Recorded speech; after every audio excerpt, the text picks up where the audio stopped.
জানেন যে এখানে বাংলাদেশ জামাতে ইসলামী একটি বড় শক্তি ছিল, অস্বীকার করার সুযোগ নেই।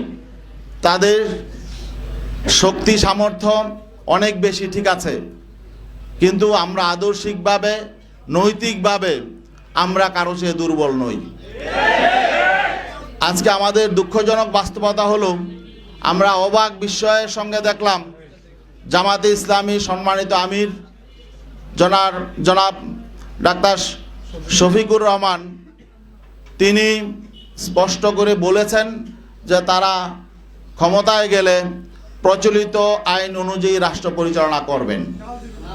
এবং তিনি যে খ্রিস্টান সম্প্রদায়ের প্রতিনিধির সঙ্গে কথা বলছিলেন, সেই খ্রিস্টান সম্প্রদায়ের একজন সম্মানিত নারী তিনি স্পষ্ট করে বলেছেন যে আমরা আশ্বস্ত হয়েছি যে জামাতের আমির শরিয়া আইন প্রতিষ্ঠা করবেন না, এই ওয়াদা তিনি করেছেন, এই জন্য আমরা আশ্বস্ত হয়েছি। তো এখন বাকি এই বিষয়টা যখন আমরা জানতে পারলাম, তখন আমরা স্পষ্ট হয়ে গেলাম যে আমরা যেই লক্ষ্য নিয়ে চলছি সেই লক্ষ্য অর্জিত হবে না। কারণ আজকে যখন রাষ্ট্র ক্ষমতা যাওয়ার মতো একটা পরিস্থিতি তৈরি হয়েছে, এখন যারা প্রধান শক্তি তারাই যদি ইসলামের সুমহানী আদর্শ থেকে ভিন্ন দিকে চলে যায়, তারা যদি ইসলামী আইনের প্রতি তাদের আস্থা না থাকে, তাহলে আমরা যে কর্মী সমর্থক নিয়ে সারা দেশে ইসলামের পক্ষে কাজ করে যাচ্ছি, এই স্বপ্নই থেকে যাবে। এবং আজকে আমরা অবাক বিস্ময়ের সাথে লক্ষ্য করছি জামাতে ইসলামীর বাংলাদেশের সারা দেশে লক্ষ লক্ষ কর্মী সমর্থক আছেন। আমরা জানি বাংলাদেশ জামাতে ইসলামী তাদের জন্মের পর থেকে একটা মৌলিক স্লোগান ছিল যে আল্লাহর আইন চাই, সৎ লোকের শাসন চাই। এখন যখন ক্ষমতায় যাওয়ার মতো অবস্থা তৈরি হয়েছে, তখন তারা আল্লাহর আইন থেকে সরে গেলেন।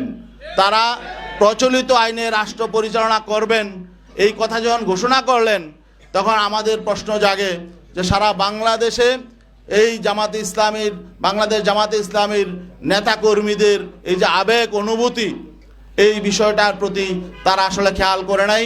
আমাদের যেটা মনে হয়েছে তারা ক্ষমতাটাকেই একমাত্র মুখ্য মনে করছে। তো এখন আমরা আসলে তাদের ক্ষমতায় যাওয়ার পথে বাধা হতে চাই না। আমরা বিনয়ের সাথে বলতে চাই, আমরা এই প্রচলিত আইনে বিগত 54 বছর রাষ্ট্র পরিচালিত হয়েছে। এই প্রচলিত আইনে শান্তি প্রতিষ্ঠায়, কল্যাণ প্রতিষ্ঠায় প্রচলিত আইন ব্যর্থ হয়েছে। এই প্রচলিত আইন বৈষম্য তৈরি করেছে। অন্যায় অবিচারের মূল হলো প্রচলিত আইন।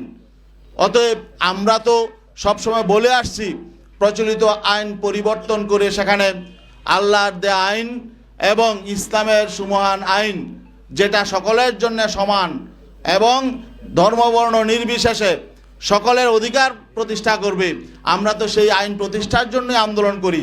এখন শেষ মুহূর্তে যদি আমরা দেখি যে আসলে প্রধান যে রাজনৈতিক শক্তি আমাদের সহযোগী শক্তি ছিলেন, তারা যখন নাকি বলছেন যে না, তারা সে আল্লাহর আইনের পথে চলবেন না, বরং প্রচলিত আইনেই তারা রাষ্ট্র পরিচালনা করবেন, তখন আমরা তাদের সহযোগী হওয়ার জন্য আমরা প্রস্তুত নই।